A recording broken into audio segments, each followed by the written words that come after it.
Alhamdulillah, ma'asyiral muslimin wal muslimat, hadirin wal hadirat, rahimani wa rahimakumullah. Kita panjatkan puji syukur kita kepada Allah Subhanahu wa taala yang senantiasa memberikan bimbingan, taufik dan hidayah kepada kita serta mengaruniakan kepada kita nikmat-nikmatnya yang zahir maupun yang batin. Sehingga pada kesempatan malam hari ini Allah Subhanahu wa taala kembali mempertemukan kita, dan mudah-mudahan pertemuan kita ini adalah pertemuan yang didasari rasa cinta kita karena Allah Subhanahu wa taala, dan kita berharap mudah-mudahan kelak di akhirat dikumpulkan di surga bersama-sama atas rahmatnya. Amin ya rabbal alamin.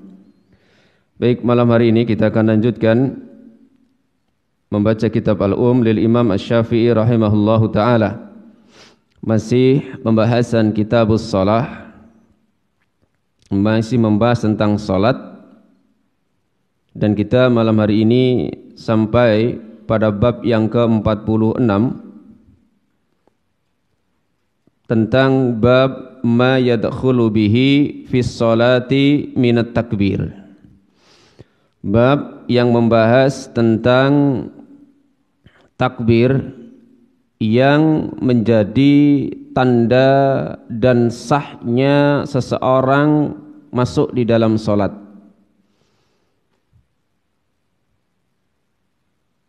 Bab yang membahas tentang takbir yang menjadikan seseorang itu dianggap masuk dalam sholat. Akhbarana Ar-Rabi qala akhbarana Asy-Syafi'i. Ar-Rabi mengabarkan kepada kami, ia berkata, Al-Imam Asy-Syafi'i rahimahullah mengabarkan kepada kami, beliau berkata, akhbarana Sa'id ibnu Salim an Sufyan ibni Sa'id Ats-Tsauri an Abdullah ibni Muhammad ibni Aqil an Muhammad ibni Ali ibni Al-Hanafiyah an abihi.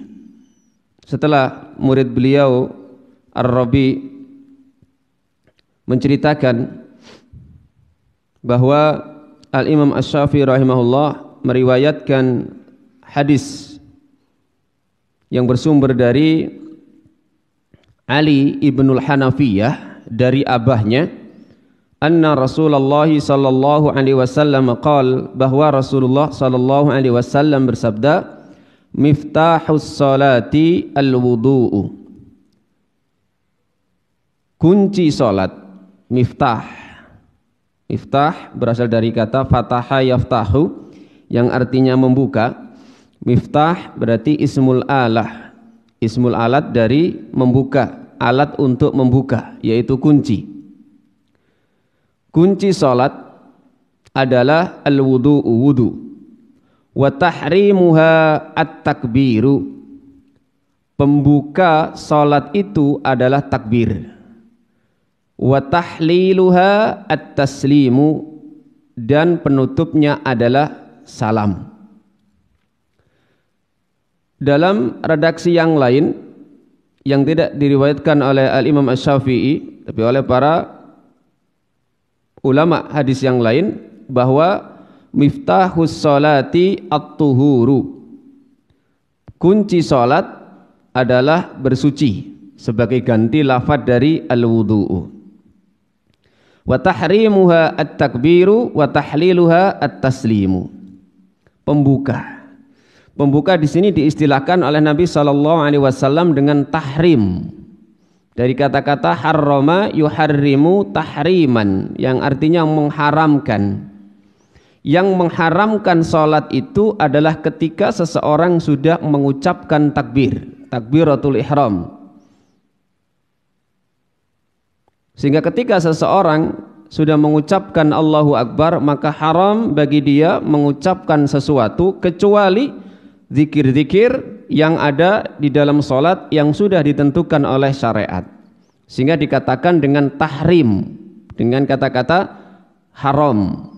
Seseorang kalau sudah mengucapkan takbir maka haram melakukan sesuatu, mengucapkan sesuatu kecuali itu adalah gerakan salat atau zikir-zikir di dalam salat. Wa tahliluha, dan nanti halal boleh melakukan selain zikir dan gerakan salat dengan salam, ketika diakhiri dengan salam. Maka istilahnya wa tahrimuha at-takbiru wa tahliluha at-taslimu. Dari hadis ini kemudian diberi penjelasan panjang oleh Al-Imam Asy-Syafi'i rahimahullah. Beliau mengatakan, qala Asy-Syafi'i rahimahullah, Al-Imam Asy-Syafi'i mengatakan, faman ahsanat takbirah, barang siapa, ahsana bimakna zada, barang siapa yang menambah lafaz takbir, lam yakun dakhilan fis shalah, maka dia tidak dikatakan masuk di dalam salat. Illa bit takbiri nafsihi, kecuali dengan lafaz takbir itu sendiri. Kabbara yukabbiru takbiran, itu artinya bertakbir yang maknanya adalah ucapan Allahu Akbar. Kita perhatikan, Allahu Akbar. Allah sebagai mubtada, Akbar sebagai apa? Mubtada ini gandengannya apa? Khabar. Nek ten bahasa Indonesia ada pokok kalimat, kemudian ada penjelas. Oh, bahasane dhewe ra mudeng ngomongane bahasa liya. Saya dulu pernah diwanti-wanti sama ustaz saya ketika di Malang itu. Orang yang tidak paham bahasa ibu yang pokok itu sulit untuk memahami bahasa asing. Kenapa? Karena dia tidak bisa mengkiaskan dan tidak bisa mempunyai pijakan untuk memahami, oh kalau dalam bahasa Arab itu mubtada, kalau dalam bahasa Indonesia pokok kalimat, dalam bahasa Arab khabar, dalam bahasa Indonesia penjelas. Ada pokok kalimat, ada penjelas. Dalam bahasa Arab ada mubtada, ada khabar. Tapi pernah belajar bahasa Arab nggih? Atau punya niat? Atau baru daftar? Jadi takbir itu adalah lafaz ketika seseorang mengucapkan Allahu Akbar. Allahu Akbar. Lafaz Allah itu mubtada dan itu ada tambahan alif lam. Para ulama memang beda pendapat. Allah itu apakah jamid? Jamid itu artinya tidak terbentuk dari lafaz yang lain. Ataukah lafaz Allah itu mustaq? Mustaq itu artinya bentukan dari kata yang lain. Kalau dikatakan jamid, ya sudah, Allah, ya Allah, tidak berasal dari kata lain ketambahan apa gitu, enggak. Jadi memang mayoritas para ulama bahwa lafaz Allah itu mustaq. Lafaz asalnya ilahun, kemudian mendapatkan tambahan alif lam menjadi Allah. Asal kata Allah itu adalah ilahun, yang artinya makluh, yang diibadai, yang disembah.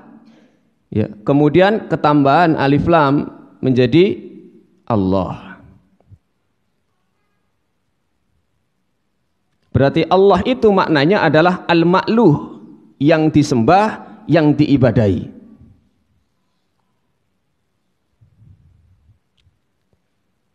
Nah, takbir dikatakan seseorang masuk di dalam sholat kalau dia tidak menambahi lafaz yang lain selain lafaz Allahu Akbar.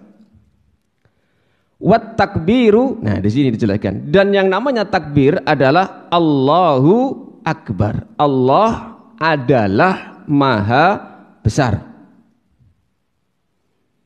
Jadi kalau terjemahan bahasa Indonesia, kalau itu mubtada khobar, itu kata bantunya adalah Muhammadun talibun. Muhammad adalah pelajar. Adalahnya kan nggak ada. Muhammad ya Muhammad, pelajar talibun. Muhammad pelajar. Ini kata bantunya untuk memudahkan, ditambahi adalah. Muhammad adalah pelajar. Allahu Akbar, Allah adalah maha besar. Kalau terjemahan bahasa Jawa, Allahu utawi Allah iku akbar napa? Maha besar, maha agung. Dengan simbol mubtada itu mim, khobar itu kha. Baik, wala yakunu dakhilan bi ghairi takbiri nafsihi. Maka seseorang tidak dikatakan masuk di dalam salat alias salatnya tidak sah kalau dia mengucapkan takbir tidak sesuai dengan lafaz tadi, yaitu Allahu Akbar. Walau qala, seandainya ada orang yang takbiratul ihram memulai salatnya dengan mengucapkan Allahul Kabir, Allahul Kabir, atau Allahul Azim, atau Allahul Jalil. Jalil itu yang maha agung. Au alhamdulillah, atau dia mengucapkan alhamdulillah. Au subhanallah, atau dia mengucapkan subhanallah. Au ma dzakarallaha bihi, atau apapun yang dia menyebut nama Allah dengannya, maka lam yakun dakhilan fis sholati, dia tidak dikatakan masuk dalam salat illa bit takbiri nafsihi wa huwa Allahu Akbar. Maka dia tidak dikatakan masuk di dalam salat kecuali dengan mengucapkan takbir itu sendiri, yaitu lafaz Allahu Akbar.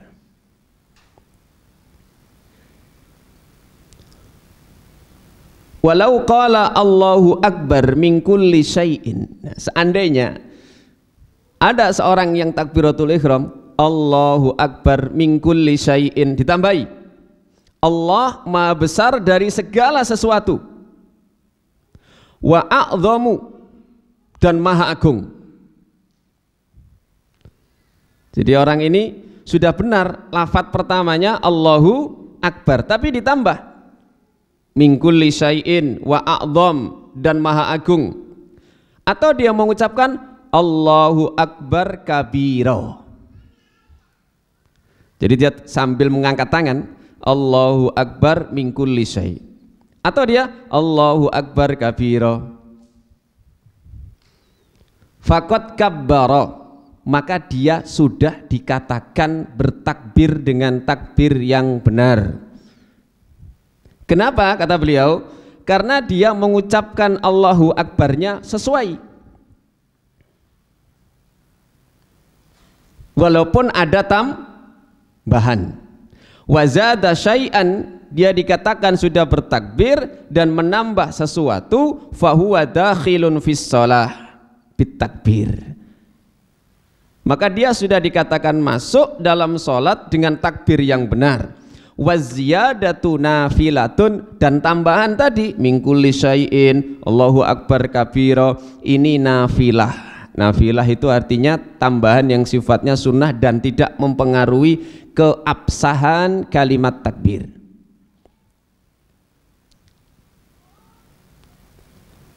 Wa kadzalika, demikian juga in qala, jika dia mengucapkan Allahul Akbar. Bedanya apa? Allahu Akbar dengan Allahul Akbar. Bedanya apa? Beda ngomongi.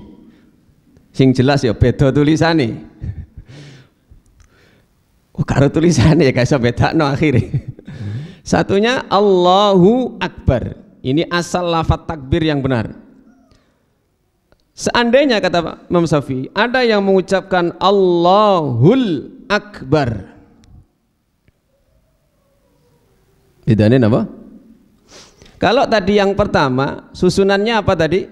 Mubtada khabar atau pokok kalimat dan penjelas. Pak Mahmud mesti eling.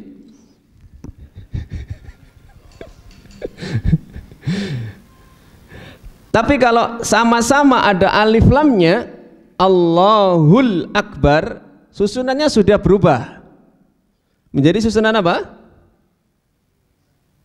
Susunan apa? Na'at man'ud atau sifat mausuf. Kalau sifatnya itu ada alif lamnya atau ma'rifat, maka kalau yang disifati itu ada alif lamnya, maka sifatnya harus sama ada alif lamnya. Contoh, talibun mujtahidun, sifat mausuf, pelajar yang rajin. Rajin sebagai sifat, yang disifati adalah pelajar. Maka antara sifat dengan yang disifati harus sama. Talibun mujtahidun, lah bodoh ya. Kata bantunya yang, enak itu. Berarti Allahul Akbar berarti artinya Allah yang maha besar. Kalau Allahu Akbar tadi artinya apa? Allah adalah maha besar.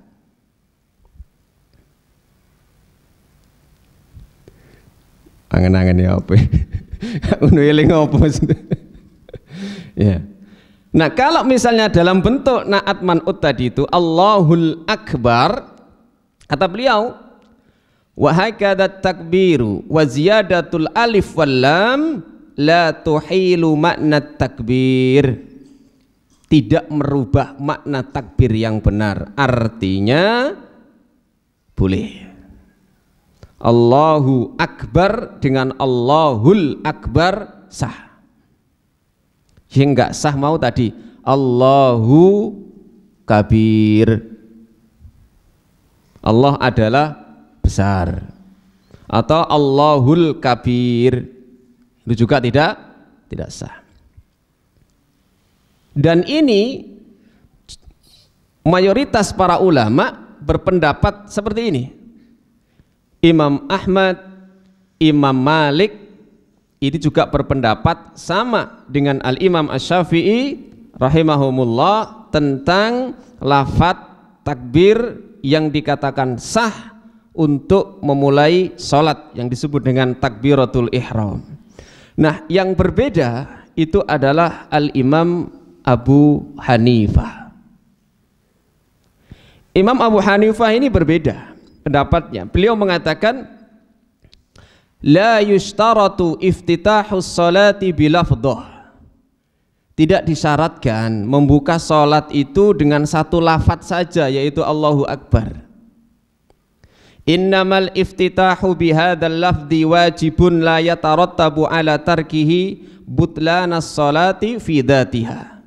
Sesungguhnya pembuka dengan lafaz Allahu Akbar ini hanyalah hukumnya wajib, la yatarattabu ala tarkihi butlanus sholati, di mana tidak menyebabkan batalnya sholat fi dzatiha, dalam zatnya sholat itu.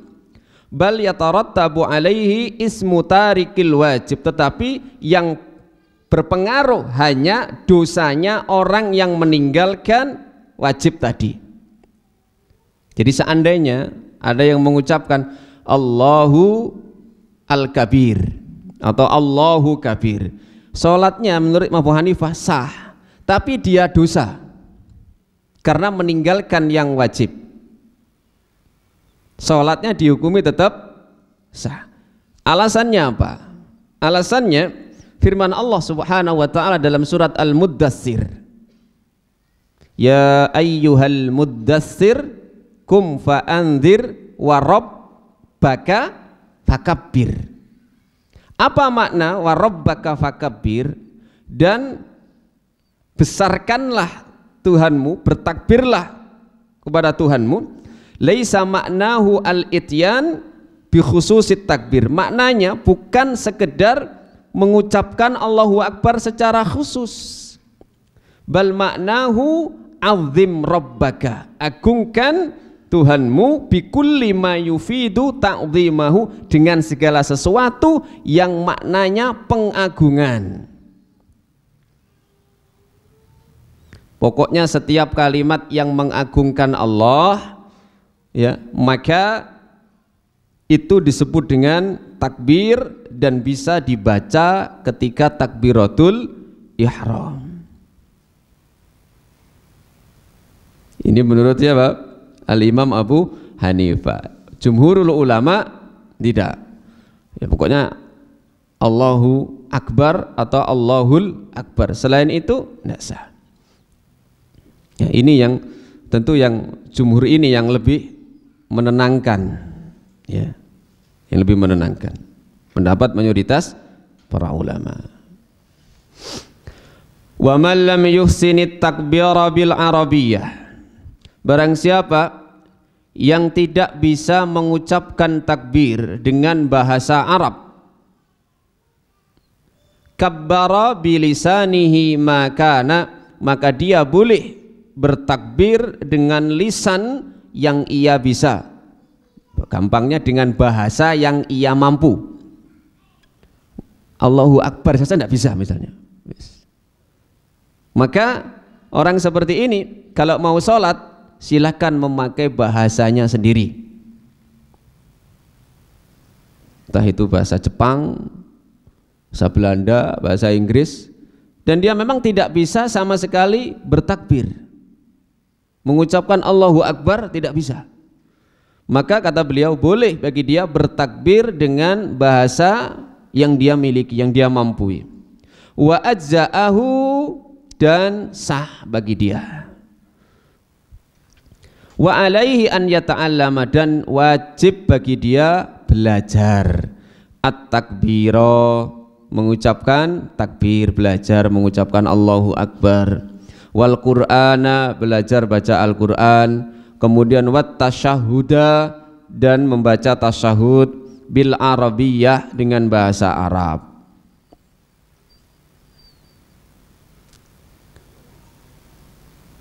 Fa in alima, kalau seseorang itu bisa mengucapkan bahasa takbir dengan bahasa Arab, lam tujzihi salatuhu, maka tidak sah salatnya, illa bi an ya'tiha bihi bil arabiyyah, kecuali dia membaca takbir dengan bahasa Arab atau membaca rukun-rukun salat dengan bahasa Arab.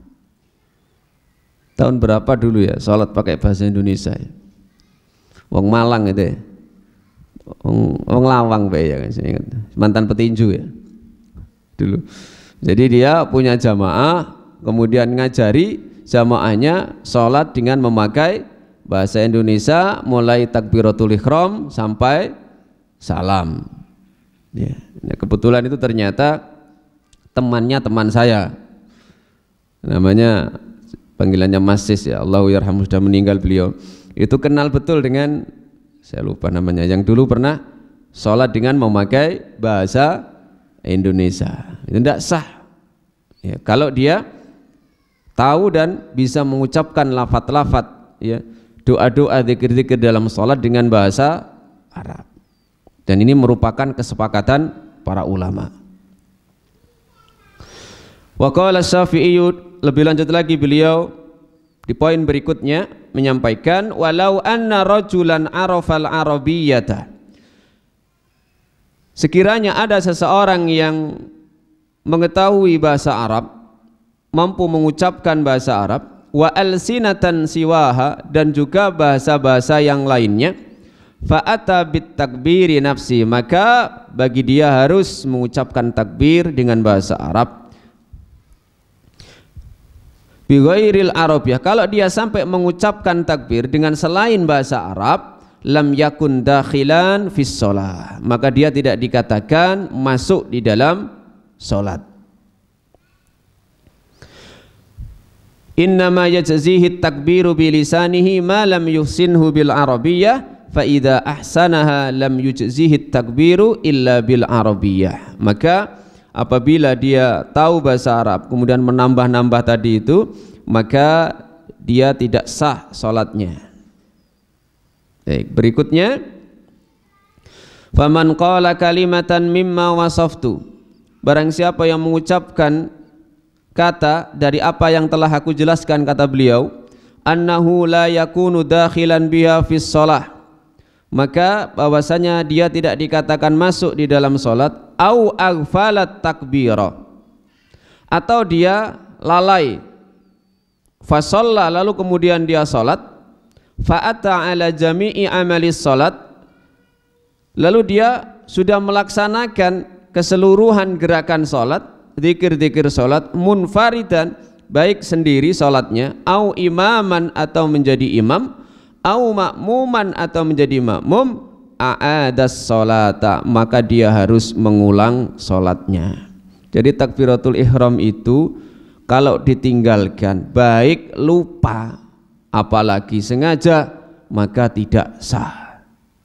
Sepakat ini para ulama untuk takbiratul ihram, baik dia salat sendiri atau sebagai imam atau sebagai makmum.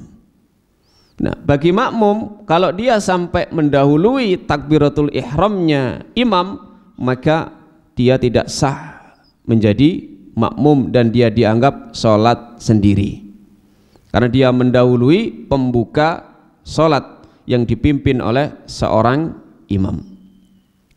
Wa in dzakara ba'da ma yusalli rakaatan, kalau ada orang yang salat dia tidak membaca takbiratul ihram karena lupa dan dia ingat setelah dapat satu rakaat, oleh rakaat iling, dan dia ingat betul ya, bukan was-was ya. Kalau was-was nggak usah digubris seperti setan. Dia ingat betul kalau belum takbiratul ihram. Au rakaataini, atau bahkan dia sudah dapat 2 rakaat. Misalnya, annahu lam yukabbir, dan dia tahu bahwa dia belum bertakbir, ibtada'at takbiro makanahu, maka dia bertakbir di saat itu, yanwi bihi rotal iftitah, dan dia berniat untuk mentakbiratul ihram atau takbir pembuka, wa algha ma madha min salatihi, dan salat yang sudah dia laksanakan 1-2 rakaat dianggap tidak ada. Dianggap tidak ada. Caranya bagaimana? Kalau misalnya jenengan jadi makmum dapat 2 rakaat, ingat kalau belum takbiratul ihram, maka saat itu pula jenengan takbir Allahu Akbar, yang bisa jenengan dengarkan sendiri tanpa harus mengangkat tangan. Kenapa? Karena mengangkat tangan ini hukumnya sunnah. Yang rukun itu ucapan takbir. Yang rukun itu ucapan takbir, bukan mengangkat tangannya. Karena mengangkat tangan itu hukumnya sunnah. Karena takbir itu ucapan, bukan gerakan. Jadi seandainya ada yang sholat Allahu Akbar nggak mengangkat tangan, ya sah sholatnya. Kenapa? Karena yang rukun adalah lafaz takbirnya tadi, Allahu Akbar. Maka ketika seseorang lupa dapat 1 rakaat atau 2 rakaat, bahkan 3 rakaat, baru ingat dan yakin kalau dia tidak membaca takbiratul ihram, maka saat itu pula dia bertakbir walaupun tanpa mengangkat tangan.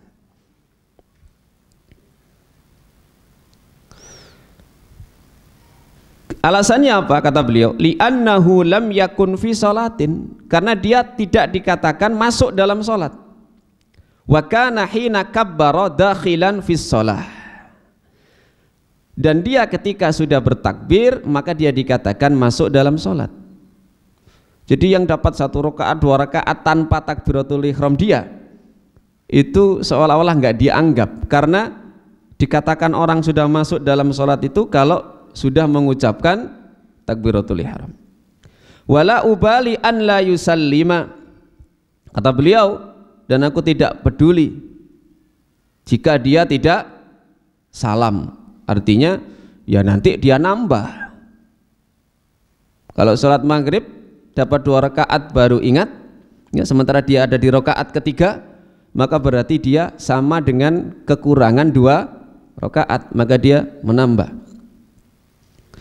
Li'annahu lam yakun fi sholatin wa sawa'un kana yusolli wara'a imam. Sama saja ini kondisinya, apakah dia sholat di belakang imam sebagai makmum, au munfaridan, atau sholat sendiri. Fa in kana munfaridan, tapi kalau dia salat sendiri, posisinya tidak sebagai makmum, fahuwal istinafu wa la yazulu min maudhihi insya'a. Boleh bagi dia untuk membatalkan salatnya mulai dari awal, atau dia tetap, tetapi dia kemudian takbiratul ihram dan apa? Salat lagi. Artinya meneruskan salatnya, dan salat sebelumnya dianggap tidak ada. Wa in kana ma'muman fakadzalika yabtadi'ut takbir. Dan jika dia sebagai makmum, maka demikian juga dia memulai takbiratul ihram, summa yakunu dakhilan fis shalah min sa'atihi allati kabbara fiha. Kemudian dia masuk di dalam salat itu berarti dan dari saatnya dia yang dia bertakbir. Jadi sebelumnya tidak dianggap. Wala yamdi fi salatin lam yadkhul fiha idza lam yukabbir lidukhuli fiha. Dan salat yang tidak dia takbiratul ihrami tidak dikatakan salat. Ya, intinya ya 1 rakaat 2 rakaat yang dia tidak takbiratul ihram di situ dianggap tidak ikut atau hilang. Kemudian poin berikutnya, fa in kana ma'muman, kalau dia sebagai makmum, fa adrakal imama, dia mendapati imam, qabla an yarka'a, sebelum dia ruku', au raki'an, atau sedang ruku', fakabbara takbiratan wahidatan.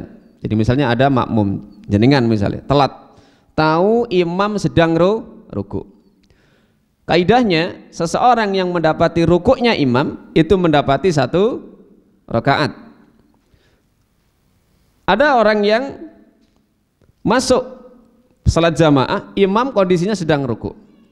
Kata beliau, dan ini pendapat juga mayoritas para ulama, jika dia kabbaro takbiratan wahidatan, dia hanya bertakbir 1 kali, fa innawa biha takbiratul iftitah, kalau takbirnya dia itu niatnya takbiratul ihram, ajza'athu, maka sah, wa kana dakhilan fi shalah, dan dia dikatakan sudah masuk dalam salat. Kenapa? Ketika kita dalam kondisi mendapati rukuknya imam, itu ada 2 takbir yang akan dilakukan, betul?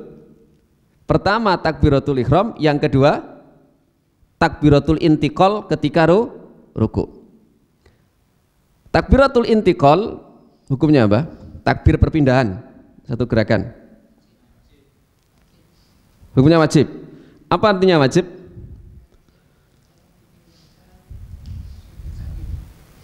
Kalau ditinggalkan sujud. Karena apa? Ditinggalkan karena apa? Karena lupa. Baik. Ini yang akan terjadi perbedaan ya. Kalau mayoritas para ulama Syafi'i takbiratul intiqal itu hukumnya sunnah. Pokoknya sunnah. Seandainya orang tidak bertakbir sah. Tetapi kalau di mazhab Hambali ini, yang biasanya para asatidzah kita jelaskan itu di mazhab Hambali, karena penjelasan-penjelasannya biasanya dari ulama-ulama kontemporer mazhab Hambali. Itu hukumnya wajib. Wajib dalam mazhab Hambali itu kalau ditinggalkan dengan sengaja tidak sah. Tapi kalau lupa, yujbaru bisujudi sahwi, dia dipaksa untuk sujud sahwi. Itu ya. Ada lagi yang namanya rukun. Beda antara rukun dengan wajib. Kalau rukun itu mau sengaja, mau lupa gak sah.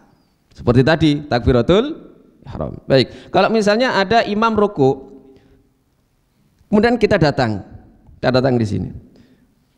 Kalau niatnya kata Imam Syafi'i, dan ini sama dengan ulama yang lain, dia bertakbir dengan niat takbiratul ihram, maka sah sholatnya dan dia mendapati 1 rakaat. dengan syarat imamnya belum jegek, basa Jawane wis belum apa? Belum iktidal. Caranya mendapatkan iktidal adalah ketika kedua tangan kita sudah menyentuh lutut. Kalau belum menyentuh lutut imam sudah berdiri, berarti kita belum mendapatkan satu rakaat. Dan ini anak-anak kecil di sini tahu betul ilmu ini. Oh, pinter Bapak. Oh, pokoknya nek imame maca dawa santai. Begitu rukuk ya geruduk. Paham betul dia. Berarti masuk ilmunya ya. Pemane pas traweh ya. Jadi kalau niatnya takbiratul ihram dan dia mendapati rukuknya imam, maka dia sah masuk satu rakaat. Tetapi kalau niatnya bukan takbiratul ihram tapi niat takbir intikal rukuk, maka tidak sah. Maka tidak sah. Kenapa? Karena takbiratul intikal ketika makmum masbuk kemudian rukuk di madzhab Hambali, hukum asal takbiratul ihram tadi wajib, tapi ketika ngejar ini menjadi sunnah. Rut ya, Rut. Maka cukup satu takbir saja dengan niat takbiratul ihram. Maka jangan langsung masuk tanpa mengucapkan takbir moro-moro melok. Nah, ini tidak sah. Kalau sampai salam berarti dia dianggap belum sholat karena dia tidak buka sholat, kurang dibuka kok. Maka harus dengan takbiratul ihram. Dan dia mendapati rukuknya imam ya dengan tangan ini sudah menggenggam apa? Kedua lutut.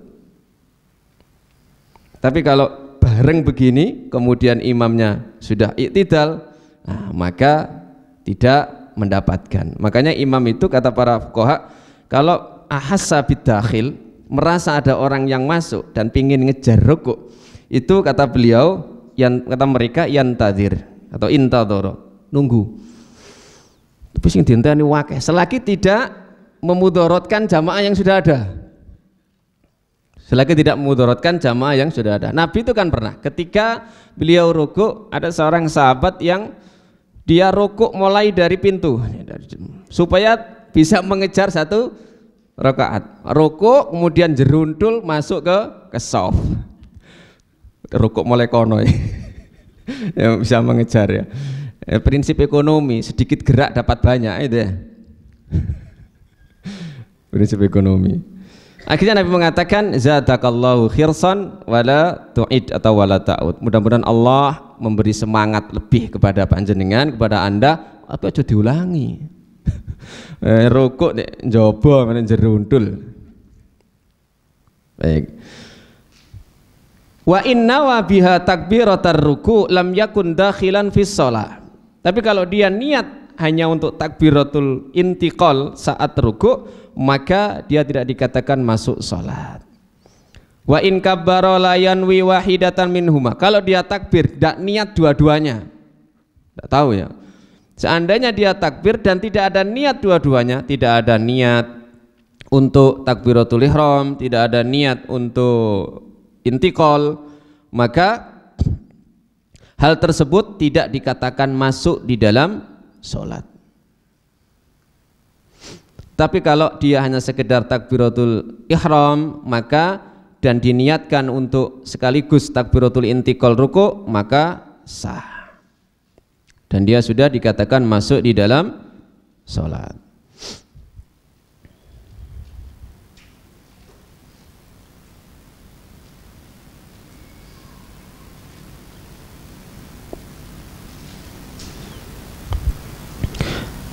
Syaratnya takbiratul ihram itu di madzhab Syafi'i ada apa ini? Syarat apa? 15 syarat. Kata wacokna wis tak waktune. Ada 15 syarat. Wa yakunu alaihi qala, beliau kemudian poin berikutnya menyampaikan wa yakunu alaihi, dan adanya takbir tersebut an yukabbira qa'iman, harus dalam kondisi berdiri. Ini termasuk juga di antara 15 syarat ya. Dia dalam posisi berdiri. yanwi al-maktubata, sambil berniat tentu untuk salat wajib. Wala yakunu dakhilan fi salat, tidak dikatakan masuk dalam salat al-maktubati yang wajib illa bima wasaftu, kecuali dengan apa yang telah saya jelaskan. Wa inna qasa minat takbiri harfan, kalau dia sampai mengurangi kalimat takbir satu huruf, jadi dia posisinya berdiri kemudian mengucapkan takbir kurang satu huruf, dia rukuk mengejar tadi itu, maka kata beliau lam yakun dakhilan fis shalah, dia tidak dikatakan masuk di dalam salat illa bi ikmalihi takbira, kecuali dengan dia menyempurnakan kalimat takbir qaiman, dalam kondisi masih berdiri. Allahu Akbar, kemudian dia rukuk, baik dengan rukuk pakai takbir atau tidak.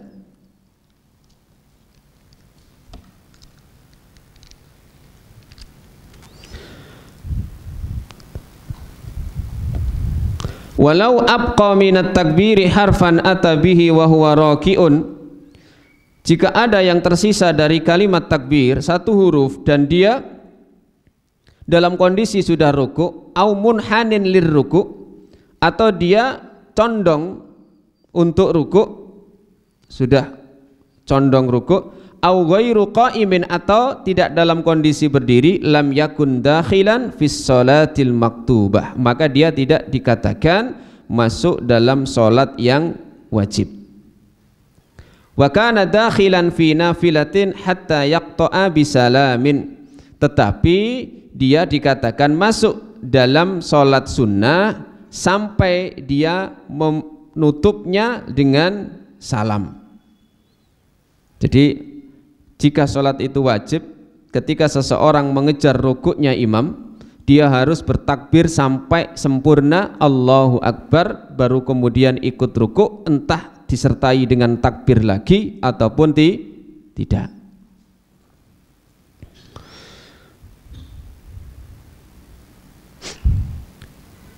Beliau memberikan contoh, seseorang mengucapkan Allahu Akbar walam yantiq birra, tetapi dia tidak sampai mengucapkan huruf ra minat takbir, dari takbir tersebut, illa raki'an, kecuali sudah dalam keadaan rukuk, au yakhdhifa ar-ra'a, atau dia hilangkan rukuk ra itu, falam yantiq biha, dan tidak dia ucapkan, lam yakun mukmilan lit takbir, maka dia tidak dikatakan bertakbir. Jadi orang membaca Allahu Akbar, tapi barnya ini dalam kondisi dia rukuk atau condong rukuk, maka tidak dikatakan mengucapkan takbir sempurna dalam berdiri.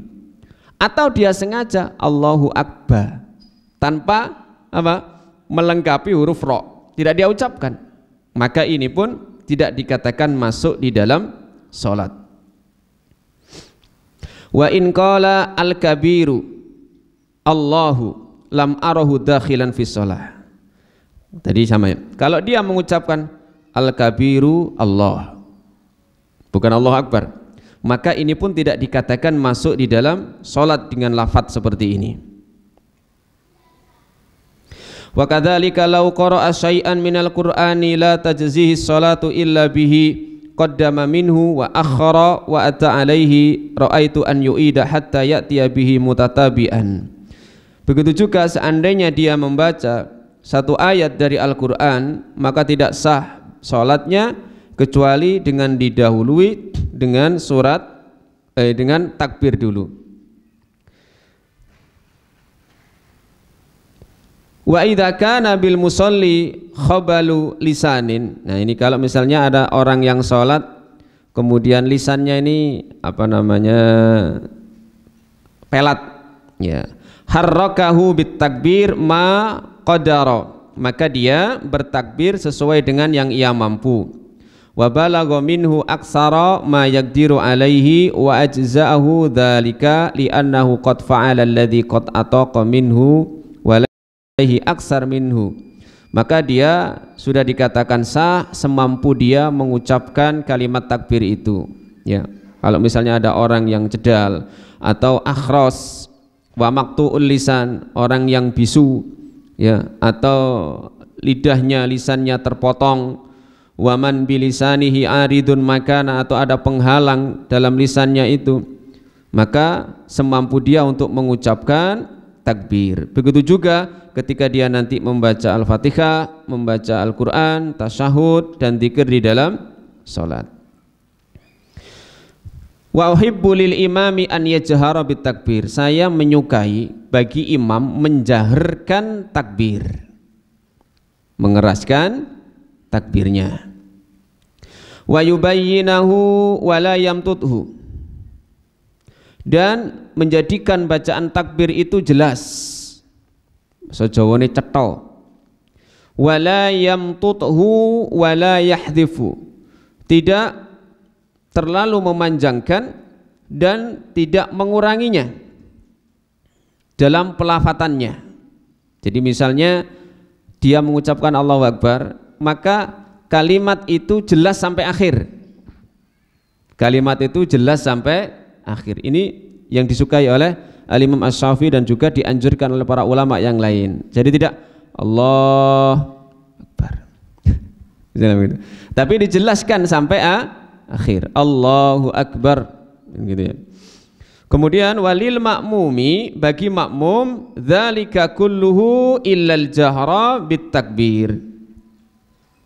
Dan bagi makmum, dia tidak menjaharkan takbir, fa innahu yusmi'uhu nafsahu, karena cukup dia perdengarkan kepada dirinya sendiri, waman ila janbihi, dan juga kepada orang yang di sampingnya kalau memang dia menghendaki. Wala yujawizu, dan tidak melampaui itu, bagi makmum maka cukup yang mendengar takbiratul ihram dia atau takbir yang lain adalah dirinya sendiri atau teman di sampingnya saja kalau memang dia menghendaki untuk memperdengarkan. Tapi ingat, tidak dibatin, karena sholat bukan kebatinan.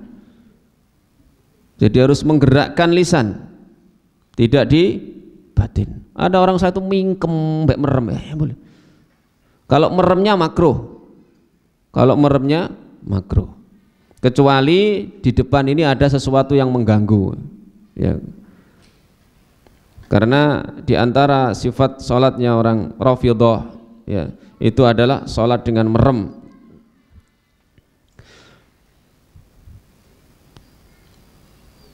Wa illam yaf'al dzalika al-imamu walal ma'mumu wa asma'ahu anfusahuma ajza'ahuma. Seandainya imam atau makmum itu tidak mengeraskan dan hanya menjadikan dirinya sendiri yang mendengarkan, maka tetap sah. Wa illam yusmi'ahu anfusahuma lam yajzihima. Nah, kalau sampai dirinya sendiri tidak mendengarkan, ya, maka lam yajzihima, tidak sah bagi keduanya, baik sebagai imam ataupun sebagai makmum. Makanya tadi tidak boleh dibatin. Makanya Nabi itu kalau sholat, ya, para sahabat itu juga bisa mendengar apa bacaan beliau dalam sholat, walaupun sholat sirri. Makanya para sahabat itu hafal, oh kalau zuhur itu biasa sholat membaca ini. Makanya ada tulisan khusus membahas tentang bacaan-bacaan Nabi yang biasa beliau baca di dalam sholat saat beliau menjadi imam. Sedikit lagi.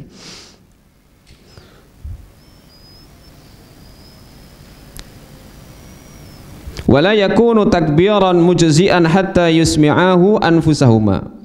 Maka takbir, khusus takbiratul ihram, tidak dikatakan sah sehingga ia memperdengarkan minimal kepada dirinya sendiri. Wa kullu musallin min rajulin aw imra'atin fit takbiri sawaun. Setiap orang yang sholat, baik laki-laki maupun perempuan, di dalam takbir itu sama. Illa anna, hanya saja wanita la yujawizna fit takbiri istima'a anfusihinna. Hanya saja bagi wanita tidak boleh melampaui keras suaranya di dalam takbir, istima'a anfusihina, memperdengarkan kepada dirinya sendiri. Jadi kalau para wanita itu batasannya hanya dirinya sendiri yang mendengar. Beda dengan laki-laki, dia memperdengarkan minimal kepada dia sendiri atau kepada teman yang di sampingnya kalau dia menghendaki. Kalau tidak ya cukup didengarkan dirinya sendiri. Kalau wanita cukup dirinya sendiri. Wa in ammat hunna, tapi kalau dia mengimami sesama wanita, ihdahunna ahbabtu an tusmi'ahunna, kalau sesama wanita maka aku menyukai imamnya memperdengarkan kepada jamaah yang ikut sholat dari kalangan para wanita. Wa tahfidhu sautan alaihinna fa idza kabbarna khafadna aswatihinna fit takbir fil hafdhi war raf'i. Kemudian melirihkan suaranya atas mereka apabila mereka bertakbir, mereka melirihkan suara mereka baik ketika bangkit maupun ketika turun. Ya, kalau imam sesama wanita maka dia boleh memperdengarkan takbirnya kepada jamaah. Ya. Tetapi kalau sendiri tapi kalau sebagai makmum maka cukup yang mendengar adalah dirinya sendiri. Wallahu a'lam bishawab.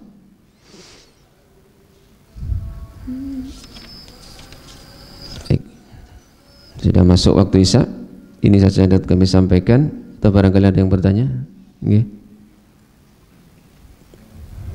Salam.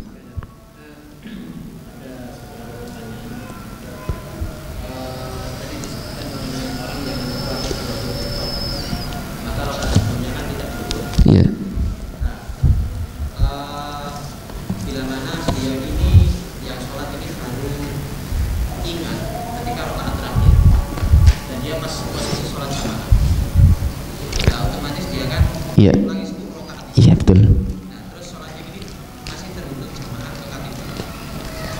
Dia ingat sebelum salam apa setelah salam? Sebelum salam. Ya, dia masih ingat, masih dihitung salat jamaah. Kenapa? Karena seseorang dikatakan mendapatkan salat jamaah ya, itu ketika dia mendapati takbiratul ihramnya, bukan mendapatkan satu rakaat. Jadi memang di jumhur ulama itu mendapati satu rakaat dikatakan mendapatkan salat jamaah.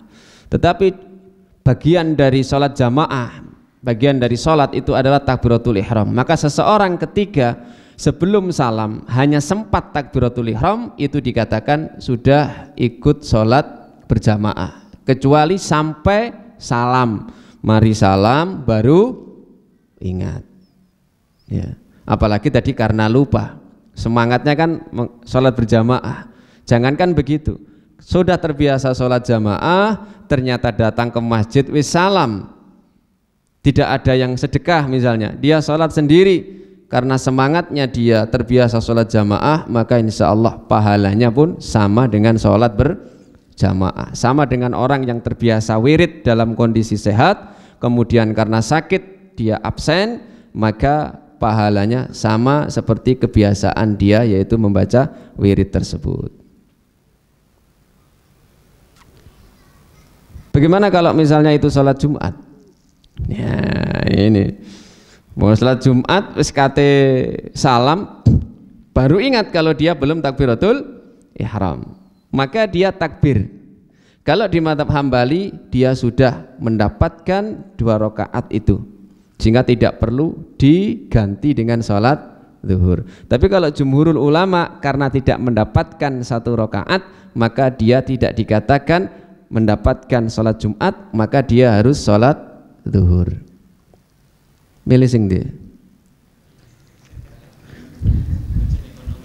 prinsip ekonomi ya. Kalau di mazhab Hambali itu yang masyhur, maka dengan mendapatkan Allahu Akbar kemudian dia ikut tahiyat akhir diluk wis salam ya, itu dikatakan sudah mendapatkan sholat berjamaah. Cuman ya wala tu'id tadi itu ojo dibaleni sering-sering. Wallahu a'lam bishawab. Berarti misal dia itu baru ingat ketika tahiyat. Apanya? Misal si makmum tadi ingat di rakaat terakhir. Iya. Pas posisi tahiyat. Kaifiahnya bagaimana melakukan takbiratul ihram? Ya cukup takbiratul ihram Allahu Akbar. Setelah tahiyat itu tadi. Ingatnya setelah tahiyat dan belum salam loh ya. Iya, dia cukup mengucapkan takbir. Maka tadi saya sampaikan, kapanpun dia dalam kondisi apapun sholat itu, ingat belum takbiratul ihram, dia membaca takbir. Dan sebelumnya tidak dianggap sholat, sehingga dia harus nambah. Walaupun innaka hamidum majid, iling nek durung takbiratul ihram, sudah dia takbir. Ya takbir, Allahu Akbar. Yang dia biasa dengarkan dirinya sendiri. Makanya nek sampean krungu katek kancane Allahu Akbar, durung takbiratul ihram. Wong wayahe tahiyat kok maca takbir. Wah, iki kurang takbiratul ihram iki. Tapi kalau was-was enggak boleh ya. Beda, was-was dengan ragu-ragu beda nggih. Kalau ragu-ragu, hukum asalnya itu yang dipakai sebelumnya. Berarti dia dikatakan memang belum takbiratul ihram. Tapi kalau was-was ini penyakit, maka tidak usah digubris, itu berarti saya setan. Wallahu a'lam bishawab. Beberapa berarti ya ono luwih teko siji ngene. Tanya selanjutnya mengenai apa dari jemaah ulama tadi mengenai orang yang enggak bisa melaporkan bahasa Arab. Iya. Di situ kan dikatakan bahwasanya dia boleh takbir dengan bahasa apapun yang dia bisa, dengan apa yang dia bisa. Iya, dia mengucapkan takbir dengan pelat pun tidak apa-apa. Ya. Berarti kan di situ bisa kita analogikan bahwasanya si fulan ini nggak bisa bahasa Arab. Ya. Nah, sedangkan di apa salah satu rukun sholat yang lainnya itu surat Al-Fatihah termasuk rukun. Ya, ya. Bagaimana dengan hal ini? Baik. Dia jadi makmum atau imam? Ketika dia taruhlah dia munfarid. Munfarid. Kalau dia munfarid sama sekali tidak bisa membaca Al-Fatihah, kemudian tidak bisa dikir-dikir, ada solusinya. Maka dia bertakbir, bertahmid, bertahlil, sudah. Bertasbih, subhanallah, alhamdulillah, la ilaha illallah, Allahu Akbar. Semampu dia. Makanya orang itu harus diajari. Ketika seseorang itu sholat, makanya tadi kata Imam Syafi'i, wa alaihi an yata'allama, wajib bagi dia untuk belajar, paling tidak mengucapkan takbir. Ya, tidak boleh dia sudah sadar tidak bisa mengucapkan takbir, apalagi sampai nekat sholat sendiri ya misalnya. Maka salah satu solusinya adalah dengan ikut berjamaah. Itu solusi paling cepat, sambil kemudian dia berusaha untuk apa namanya mengucapkan zikir-zikir di dalam sholat dengan benar. Kalau sampai dia tidak bisa dan dia sholat sendiri, kemudian dia melaksanakan rukun sesuai dengan kemampuan dia dan benar cara rukuk sujudnya sesuai kemampuannya, maka fattaqullaha mastata'tum. Maka bertakwalah kepada Allah semampu kalian. Ya. Makanya proses pembelajaran tidak boleh berhenti. Ya. Sehingga kalau orang itu memang sudah punya niat, katakanlah orang awam asalnya non muslim kemudian masuk Islam, dia pasti semangat untuk belajar, paling tidak sholat itu, paling tidak sholat. Ya. Zikir-zikir yang utama di dalam sholat itu menjadi prioritas utama bagi dia untuk belajar. Karena itu yang paling penting dan menunjang kewajiban sebagai seorang muslim. Nah nanti dibahas di bab berikutnya orang yang tidak bisa bahasa Arab sama sekali. Ya, orang yang tidak bisa bahasa Arab sama sekali. Maka solusinya tadi, kalau dia hanya bisa tasbih, tahmid, tahlil, takbir, itu yang dibaca, terus dibaca. Atau dengan bahasanya sendiri, seperti kata Imam Syafi'i tadi di penjelasan yang awal. Wallahu a'lam bishawab. Terakhir, mari kita paling akhir. Beda bahasa. Mengenai lafaz-lafaz takbiratul ihram yang disebutkan tadi, Allahu Akbar. Pernahkah Nabi atau para sahabat itu melakukan? Baik. Apakah Nabi pernah melakukan bentuk lafaz lain selain Allahu Akbar? Ya. Wallahu alam, sependek atau sedikit ilmu kami, maka tidak. Tetapi para ulama itu memberikan semacam pemahaman yang sama dari makna tersebut. Beda antara Allahu Akbar dalam bentuk ismut tafdhil, dalam bentuk akbar, dengan yang biasa kabir. Kalau kabir kan maknanya mek gede ngono tok. Kalau akbar lebih atau paling atau maha kalau untuk Allah. Sehingga kalaupun dirubah yang awalnya mubtada khabar Allahu Akbar menjadi Allahul Akbar, maka kata Imam Syafi'i maknanya tidak sampai merubah. Maknanya tidak sampai merubah takbir itu sendiri. Wallahu a'lam bishawab. Baik. Makanya yang aman ya Allahu Akbar. Allahu Akbar tadi dalam bentuk mubtada khabar. Kita tutup dengan kafaratul majlis. Mudah-mudahan menjadi ilmu bermanfaat dan ada kesalahan diampuni oleh Allah Subhanahu wa taala. Subhanakallahumma bihamdik asyhadu an la ilaha illa anta astaghfiruka wa atubu ilaik wa akhiru da'wana alhamdulillahirabbil alamin. Assalamualaikum warahmatullahi wabarakatuh.